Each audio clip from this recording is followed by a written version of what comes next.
आगे झारखंड से दारू पी के आबो हलिया बिहार गे छौरी।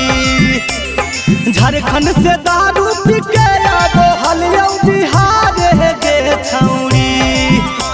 रजौली बॉर्डर पर धर ले कौ 112 गे छौरी। जमुई बॉर्डर पर धर ले कौ 112 गे छौरी। मुहा में पाई बदे के कहल फुका मारे गे छौरी। मुहा में पाई बदे के कहल फुका मारे गे छौरी। रजौली बॉर्डर पर धर ले कौ 112 गे छौरी। जमुई बॉर्डर पर धर ले कौ 112 गे छौरी।